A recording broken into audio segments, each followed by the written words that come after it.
ನಮಸ್ಕಾರ ಸ್ನೇಹಿತರೆ, ಅಶ್ವಿನಿ ಹೋಮಿಯೋಪತಿಕ್ ಚಾನಲ್ಗೆ ಸ್ವಾಗತ. ನಾನು doctor Ashwini DH, homeopathy physician practising in Afzalpur taluk, Kalaburagi district. Homeopathic medicine ತೆಗೆದುಕೊಳ್ಳೋ ಸರಿಯಾದ ವಿಧಾನಗಳು ಯಾವುವು, ಅದು ಯಾವ ರೀತಿ ತೊಗೊಂಡ್ರೆ ದೇಹದಾಗ ಚೆನ್ನಾಗಿ ಕೆಲಸ ಮಾಡ್ತದೆ, ಏನೇನು ಕ್ರಮಗಳು ಅನುಸರಿಸಬೇಕು ಅನ್ನೋದನ್ನು ಹೇಳ್ತೀನಿ. ಈಗ ಮೊದಲನೇದಾಗಿ ಹೋಮಿಯೋಪತಿಕ್ ಮೆಡಿಸಿನ್ ಯಾವತ್ತೂ ಖಾಲಿ ಹೊಟ್ಟೆದಾಗೆ ತೊಗೋಬೇಕು. ಊಟ ಮಾಡೋಕ್ಕೆ ಈ ಮೆಡಿಸಿನ್ ತೊಗೊಳೋದಂದ್ರೆ ಊಟ ಮಾಡೋಕ್ಕಿಂತ ಅರ್ಧ ಗಂಟೆ ಮೊದಲು ಮೆಡಿಸಿನ್ ತೊಗೊಂಡ್ಮೇಲೆ ಅರ್ಧ ಗಂಟೆ ನೀವೇನು ತಿಂದಿರಬಾರ್ದು ಅಥವಾ ಏನು ಕುಡಿದಿರಬಾರ್ದು. ಒಂದು ವೇಳೆ ನೀವು ಬೈ ಮಿಸ್ಟೇಕ್ ನೆನಪಾಗಿ ಊಟ ಮಾಡಿಬಿಟ್ರಿ, ಹೋಮಿಯೋಪತಿಕ್ ಮೆಡಿಸಿನ್ ತೊಗೊಂಡಿಲ್ಲ, ಊಟ ಮಾಡಿಬಿಟ್ರಿ, ಅವಾಗ ನೀವು ಏನು ಮಾಡಬೇಕು, ಊಟ ಮಾಡಿದ್ದು ಅಥವಾ ನೀನು ಕುಡಿದಿದ್ರಿ ಅರ್ಧ ಗಂಟೆ ಬಿಟ್ಟಮೇಲೆ ಹೋಮಿಯೋಪತಿಕ್ ಮೆಡಿಸಿನ್ ತೊಗೋಬೇಕು. ಮೆಡಿಸಿನ್ ತೊಗೊಂಡ್ಮೇಲೆ ಅರ್ಧ ಗಂಟೆ ತನಕ ಮತ್ತೆ ಏನೋ ಕುಡಿದಿರಬಾರ್ದು, ತಿಂದಿರಬಾರ್ದು. ನೆಕ್ಸ್ಟ್ ಏನಂದ್ರೆ ಹೋಮಿಯೋಪತಿಕ್ ಔಷಧಿನ ಯಾವತ್ತೂ ನುಂಗಬಾರ್ದು, ನೀರಿನ ಸಹಾಯದಿಂದ ನುಂಗಬಾರ್ದು ಅಥವಾ ಹೋಮಿಯೋಪತಿಕ್ ಔಷಧಿನ ಮೆಲಿಬಾರ್ದು. ಹೋಮಿಯೋಪತಿಕ್ ಔಷಧಿ ತಗೋ ಸರಿಯಾದ ಕ್ರಮ ಅಂದ್ರೆ ನಿಮ್ಮ ಡಾಕ್ಟರ್ ಎಷ್ಟು ಸಜೆಸ್ಟ್ ಮಾಡಿರ್ತಾರೆ ಅಷ್ಟು ಪಿಲ್ಸ್ನ ಕ್ಯಾಪ್ ಅಥವಾ ಸ್ಪೂನ್ನಾಗ ತೊಗೊಂಡು ನಾಲಿಗೆ ಕೆಳಭಾಗದಲ್ಲಿ ಇದು ನಾಲಿಗೆದ ಅದ್ರ ಕೆಳಭಾಗದಲ್ಲಿ ಮೆಡಿಸಿನ್ ಹಾಕಿ ಅದು ನ್ಯಾಚುರಲ್ ಆಗಿ ಕರಗಿ ಬಿಡಬೇಕು. ಅದು ನ್ಯಾಚುರಲ್ ಆಗಿ ಕರಗ್ತದೆ ಹೋಮಿಯೋಪತಿಕ್ ಮೆಡಿಸಿನ್.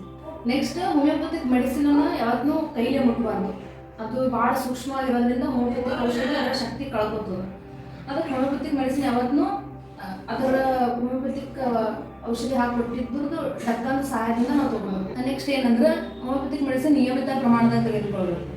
ಅಂದ್ರೆ ನೀವೇ ಡೋಸ್ ಹೆಚ್ಚಿಗೆ ಮಾಡೋದು, ಪೊಟೆನ್ಸಿ ಹೆಚ್ಚಿಗೆ ಮಾಡೋದು ಯಾವತ್ತೂ ಮಾಡಬಾರ್ದು. ಯಾವತ್ತೂ ನೀವು ಮೆಡಿಸಿನ್ ಡಾಕ್ಟರ್ ಸಲಹೆ ಮೂಲಕನೇ ತೊಗೋಬೇಕು. ಯಾವ ರೀತಿ ಹೇಳಿದ್ರೆ ಆ ರೀತಿನೇ ತೊಗೋಬೇಕು ಹೋಮಿಯೋಪತಿಕ್ ಮೆಡಿಸಿನ್. ಹೋಮಿಯೋಪತಿಕ್ ಟ್ರೀಟ್ಮೆಂಟ್ ಮೇಲೆ ಇದ್ದಿದ್ರೆ ಅಂದ್ರೆ ನೀವು ಕಾಫಿ ಕುಡಿಯೋದು ಅಥವಾ ಹಸಿ ಬೆಳ್ಳುಳ್ಳಿ ತಿನ್ನೋದು ಇದನ್ನು ಅವಾಯ್ಡ್ ಮಾಡಬೇಕು. ಮತ್ತು ಇದ್ರದ್ದು ಸ್ಮೆಲ್ನು ತೊಗೊಳೋದು ಅವಾಯ್ಡ್ ಮಾಡಬೇಕು. ಕ್ಯಾಂಫರ್, ಕರ್ಪೂರ ಅಂತೀವಿ, ಅದ್ರ ಸ್ಮೆಲ್ನು ತೊಗೋಬಾರ್ದು. ಹೋಮಿಯೋಪತಿಕ್ ಔಷಧಿ ತೆಗೆದುಕೊಳ್ಳೋದ್ರ ಜೊತೆಗೆ ಬೇರೆ ಔಷಧಿಗಳನ್ನು ನೀವು ತೆಗೆದುಕೊಳ್ತಿರ್ತೀರಿ. ಅವಾಗ ನೀವು ಹೆಂಗೆ ತೊಗೋಬೇಕು ಅಂದರೆ ಎಷ್ಟು ಗ್ಯಾಪ್ ಕೊಡಬೇಕಂದ್ರೆ ಒಂದು ಅರ್ಧ ಗಂಟೆ ಗ್ಯಾಪ್ ಕೊಡಬೇಕು. ಹೋಮಿಯೋಪತಿಕ್ ಔಷಧಿ ಒಂದು ವೇಳೆ ತೊಗೊಂಡ್ರೆ ಅಂದ್ರೆ ಅರ್ಧ ಗಂಟೆ ಬಿಟ್ಟು ಆ ಔಷಧಿ ತೊಗೋಬೇಕು. ಇಲ್ಲಾಂದ್ರೆ ಆ ಔಷಧಿ ತೊಗೊಂಡಿದ್ರೆ ಅರ್ಧ ಗಂಟೆ ಬಿಟ್ಟು ಹೋಮಿಯೋಪತಿಕ್ ಔಷಧಿ ತೊಗೋಬೇಕು. ಇದು ಸೇಫ್, ಏನು ಪ್ರಾಬ್ಲಮ್ ಇಲ್ಲ. ಎಲ್ಲ ಕ್ರಮಗಳನ್ನು ಅನುಸರಿಸಿ ಮೆಡಿಸಿನ್ ತೊಗೊಳೋದ್ರಿಂದ ದೇಹದಲ್ಲಿ ತುಂಬ ಚೆನ್ನಾಗಿ ಹೋಮಿಯೋಪತಿಕ್ ಮೆಡಿಸಿನ್ ಕೆಲಸ ಮಾಡ್ತಾವೆ. ಈ ವಿಡಿಯೋ ನಮಗೆ ಉಪಯೋಗ ಆಗುತ್ತೆ ಅಂತ ಅನ್ಕೋತೀನಿ. ಇನ್ನೂ ಇದೇ ರೀತಿಯ ಹೆಚ್ಚಿನ ವಿಡಿಯೋಗಳಿಗಾಗಿ ಲೈಕ್, ಶೇರ್ ಆ್ಯಂಡ್ ಸಬ್ಸ್ಕ್ರೈಬ್